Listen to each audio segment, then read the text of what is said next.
Om Bhagavate Vasudevaya Narayanam Namaskritya Naram Chaiva Narottamam Devim Saraswatim Vyasam Tato Jayamudire Nashtaprayeshu Avadreshu Nityam Bhagavata Sevaya Bhagavati Uttam Shloke Bhaktir Bhavati Nashtaki.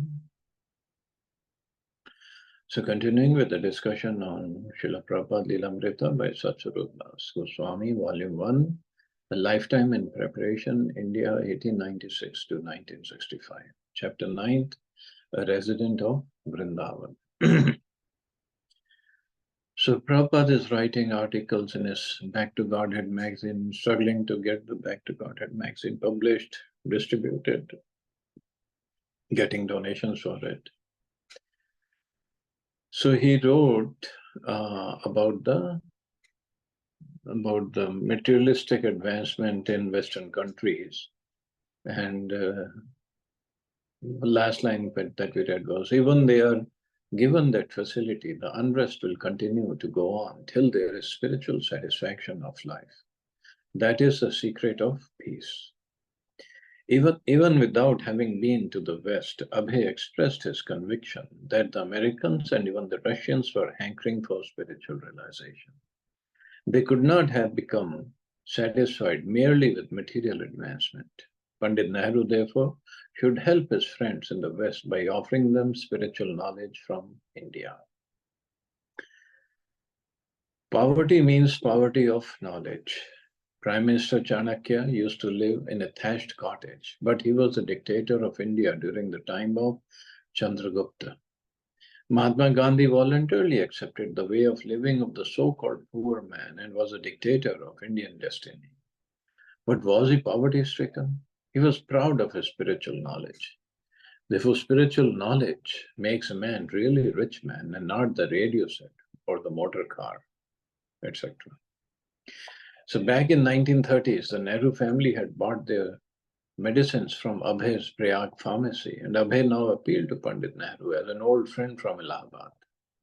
Just as Abhay had requested Mahatma Gandhi, he requested Nehru to leave his political responsibilities and as a popular gentleman of the world, engage the rest of his life in this organized spiritual movement to make a real adjustment of Western material science combined with the Indian way of spiritual realization. As with his letter to Gandhi, his letter to Nehru went unanswered. Among Abhay's former Bombay contacts was Mr. Harbans Lal, a landlord who had once assured Abhay that he would provide him lodging whenever he needed. In the summer of 1958, Abhay went to call on Mr. Harbans Lal, only to find that he had gone to the West. When Abhay learned that Mr. Harbans Lal was traveling not only on business but on a cultural mission, his imagination seized on the idea of an Indian on a cultural mission in the West. He wrote to Mr. Harbans Lal asking for a place to stay, but also presenting his own cultural mission. Abhay knew that many Westerners respected Indian culture. He had heard from this from his German god brother, that although Indians who went to the West, especially to Germany, were well received, they were sometimes tested on the knowledge of Indian culture. So, German god brother. So this German person, he had come to India long back, and he wanted to know spiritualism, and further he wanted to make progress.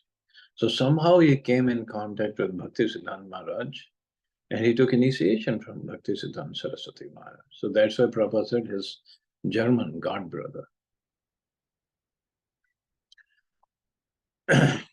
So Abhay advised Mr. Harbans Lal to teach the real conclusion of Indian culture as he traveled.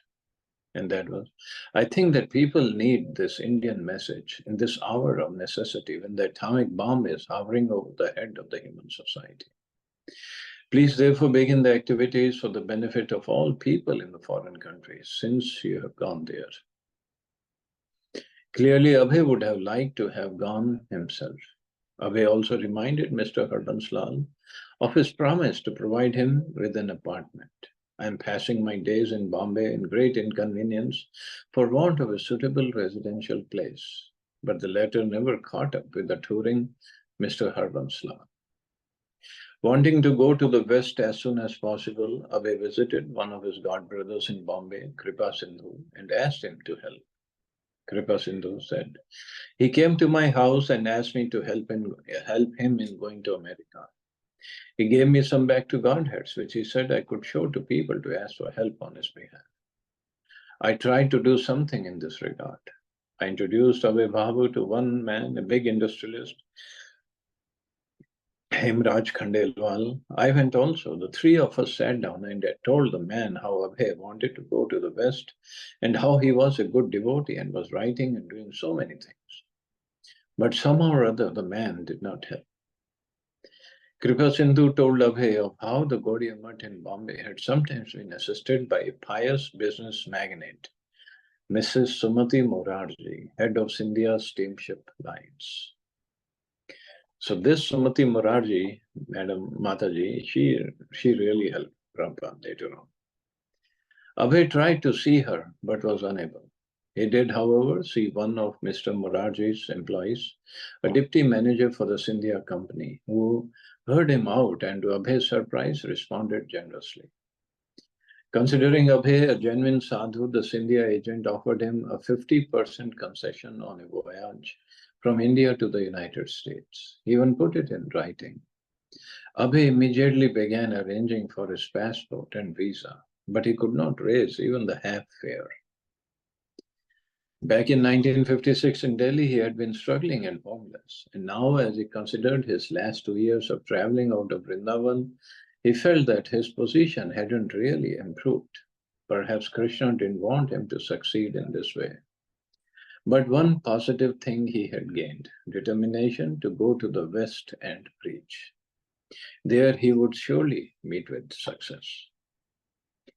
Alone and poor, Abhay returned to Vrindavan. He was 62, but he wasn't thinking of retiring. More than ever, his mood was reflective and renounced, because few people knew him and what he wanted, and because he wanted to write, he kept to himself. He enjoyed deep peace as a resident of Vrindavan. Outside his window, the sacred Yamuna flowed by in a peaceful panorama for his private audience. The Keshi Ghat neighborhood was quiet, though in the pre-dawn he could hear a few devotees bathing and chanting. When the moon was full, the river seemed like a coolly resplendent jewel. And in the morning, the sun would appear like a red smudge, a fire burning through an opaque wall, at last bursting forth and clearing the entire sky, until in the hot blaze of noon, while the room would be in shadows, Abhay could see from his window a shimmering sun high in the sky and glittering across the silver sheet of the gentle river. Without so much as leaving his room, from his doorway, he could see hundreds of temples clustered together for miles in the friendly town of Vrindavan. The various punctual kirtans and bell ringings in the temples, the spontaneous songs to Lord Krishna in numerous homes and in the streets rose and filled the air with devotion. On the veranda, Abhay could chant japa. There would be no interruption. He enjoyed a simple, almost carefree life of minimized physical wants, a few hours of rest at night, a little prasadam at noon, the simplest clothing, and did not have to flatter anyone, support anyone, or manage anyone's life. His mind and intelligence were free and dwelt constantly on his service to his spiritual master. He saw his present circumstances as a preparation for a greater task before him. Despite his advanced age, he felt that he had barely begun his work, yet he felt confident. He had his vision of a world association of devotees. It was not an idle dream, although he was not certain how it would all come about, but he knew his duty. For the present, he would go on describing his vision, the vision of his predecessors, spiritual masters, in articles and books. But as soon as possible, he should go to the West. Westerners, he had concluded, were not satisfied with a materially comfortable life, devoid of spiritual understanding. More than his fellow Indians, they would be open to the message of absolute truth. He knew he should go, and he would go if Krishna desired. So Westerners, as Maharaj is writing, he had concluded, were not satisfied with a materially comfortable life. Because, I mean, they have seen it all. They've seen so much of comforts and material things are there and so readily and easily available. They are looking for something higher than this. In India, we have to struggle for everything, actually. Now, the things are changing, but still not even close to Western countries. So people still have to struggle in India. So their thought is, oh, if I get this, I'll be happy. If I get this, I'll be happy. But here, people have seen everything. Yes, many are still running crazily after it. But many, they just want something more. They really do. But don't know where to turn. Abhay lived frugally in Vrindavan, keeping exact account of every expenditure and every receipt. He carefully kept a ledger, just as if he were running a substantial business, even though his purchases were only a little milk, a few vegetables, charcoal for cooking, bus rides, and his major expenditure is postage. And this really, he kept his ledger for a long time and keeping track of every penny that he was spending. Penny in America and every paisa in India. Abhay composed a Bengali poem, Vrindavan Bhajan. Its opening stanzas are especially self-reflective and personal. I'm sitting alone in Vrindavan Dham. In this mood, I'm getting many realizations. Of course, he wrote in Bengali. This is English translation. I have my wife, sons, daughters, grandsons, everything, but I have no money, so they are a fruitless glory. Krishna has shown me the naked form of material nature. By his strength, it has all become tasteless to me today. Yasyaham anugranami harishyata dhanam shane. I gradually take away all the wealth of those upon whom I am merciful. How was I able to understand this mercy of the all-merciful? Everyone has abandoned me, seeing me penniless, wife, relatives, friends, brothers, everyone. This is misery, but it gives me laugh. I sit alone and laugh. In this Maya Samsar, whom do I really love? Where have my loving father and mother gone now? And where are all my elders, who were my own folk? Who will give me news of them? Tell me who. All that is left of this family life is a list of names. As the froth on the sea water mixes again in the sea, Maya Sansara's plays just like that. No one is mother or father or personal relative. Just like the sea foam, they remain but a short time. Just as the froth on the sea water mixes again in the sea, the body made of 5 elements meets with destruction. How many bodies does the embodied soul take in this way? His relatives are all related merely to the temporal body. But everyone is your relative, brother on the spiritual platform. This relationship is not tinged with the smell of Maya. The Supreme Lord is the soul of everyone. In relation to him, everyone in the universe is the same. All your relatives, brother, all the billions of jivas, when seen in relation to Krishna, they're all in harmony. Forgetting Krishna, the jiva desires sense gratification, and as a result, he is firmly grasped by Maya. On an October visit to Delhi, Abhay received a donation from Kaviraj Vaidyanath Sirkar to be used for printing 1,000 copies of Back to Godhead. Abhay promptly produced an October 20th issue of Back to Godhead with the donor's name on the front page. It was the first issue in 2 years. Another donor, Mr. Subodh Kumar Kapoor of Ramlal Kapoor and Sons, followed Mr. Sirkar's example and donated 1,000 copies for the November 20th issue. The front page article in the November issue was Truth and Beauty, an editorial in the Times of India speculating on whether truth and beauty are compatible, had opined that truth was not always beautiful, but often ugly and unpleasant. Abhay disagreed. Truth is so beautiful that many sages, saints, and devotees have left everything for the sake of truth. But we are habituated to love untruth from time immemorial in the name of truth. Abhay agreed, however, that mundane truth and beauty were incompatible. Not only was mundane truth not beautiful, it was not truth. And mundane beauty was not real beauty. To explain, Abhay told a story. Once a man fell in love with a beautiful girl who tried to resist the man's advances. When he persisted, she requested that he wait for 7 days, after which she would accept him.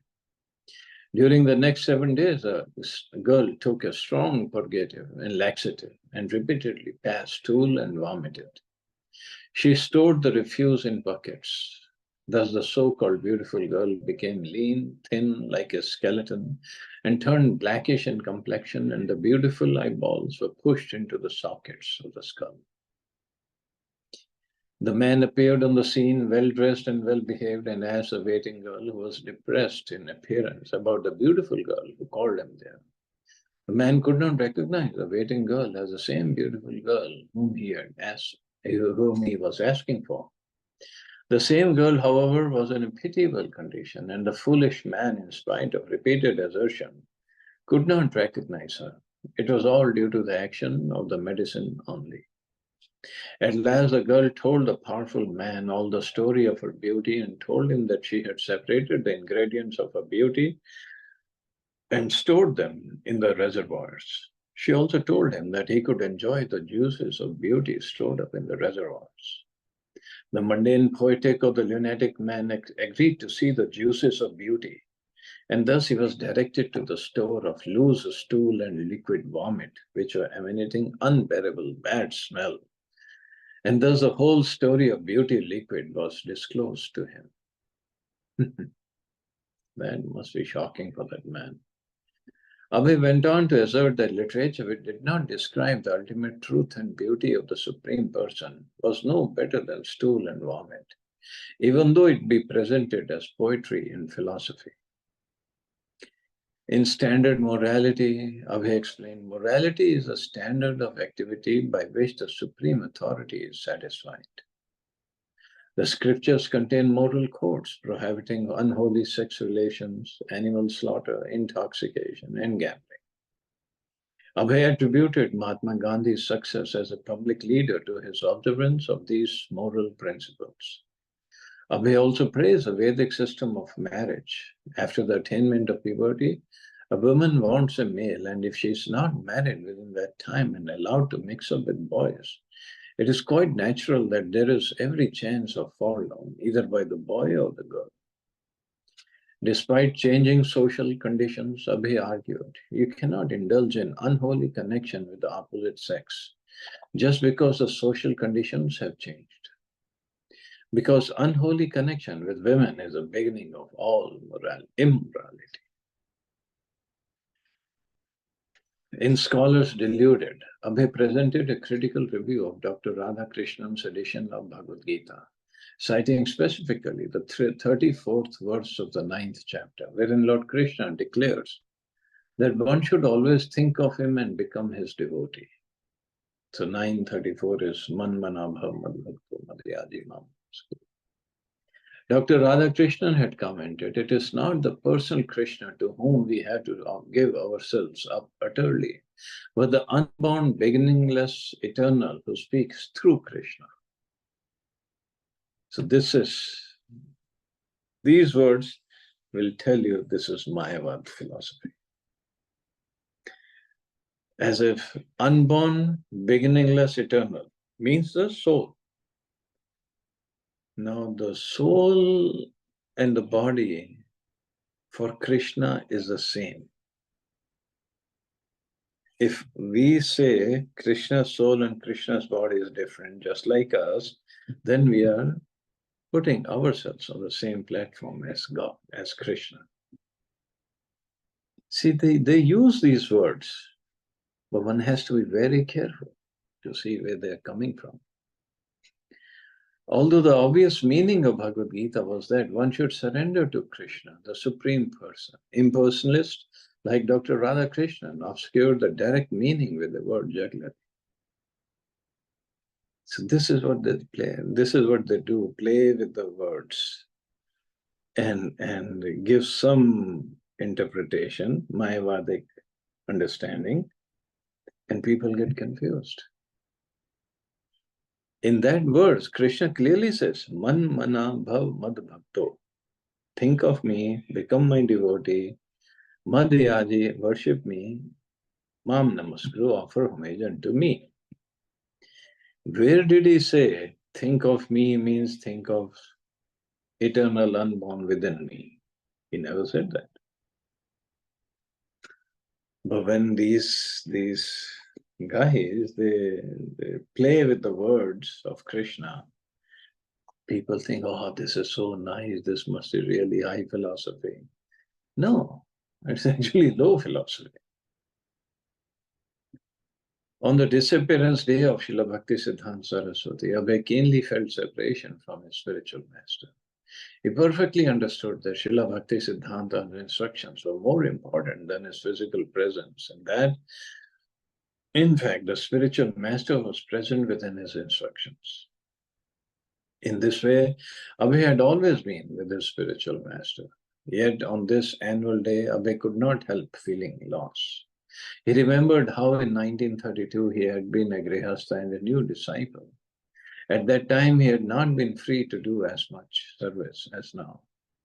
Yet it had been in those years that he had been able to see his spiritual master, offer obeisances before him, eat the remnants of his prasada, walk beside him, hear his voice, receive his personal glance. Abhay thought of their meetings together. How powerful had been Srila Bhakti Siddhanta's mission. His presses had been running day and night, printing magazines, books, the daily Nadia Prakash, and Europe had been a promising new preaching field. With Srila Bhakti Siddhanta Saraswati Thakur at the head, the Gaudiya Mutt had entered into battle against Maya's forces, and Srila Bhakti Siddhanta had made all his disciples unafraid. Abhay had always been eager to serve his spiritual master, to serve within the Gaudiya Mutt and with its headquarters in Calcutta. But exactly how he would serve had never been clear to him until his last letter from Srila Bhakti Siddhanta Saraswati. Abhay looked back on the more than 20 years since his spiritual master's disappearance. The Gaudiya Mutt had been undone by its leaders, and everyone else had scattered like leaves in a storm. It was an unspeakable loss, and it was an old story how the big sannyasis had disregarded the spiritual master's instructions and had intrigued, disputed, litigated. Violent party factions, false leaders claiming to be the world acharya, and which party had been right. No, both had been wrong, all wrong because the Gaudiya Mutt had disintegrated. Now there were dozens of little mutts, and now there were dozens of little mutts, and no preaching, no real preaching as before, when he, the Simha Guru, had cast fear into the Mayavadis, had led an army of young, powerful preachers to march throughout India and the world. And the greatest sufferers of the Gaudiya Mutt's dissolution were the people, the non-devotees who had little hope of being delivered from the batterings of Maya. Srila Bhakti Siddhanta Saraswati had begun a spiritual revolution, but that revolution had now been overthrown by Maya. The scattered particles of the Gaudiya Mutt had settled quietly into self-satisfied, insular, almost impotent units, and it was the people in general who suffered. Yeah, that happens always when the leader leaves and the followers cannot be on the same level. Then the people in general, they suffer because nobody to guide them. Anyway, so we'll stop here. See anybody has any questions or comments.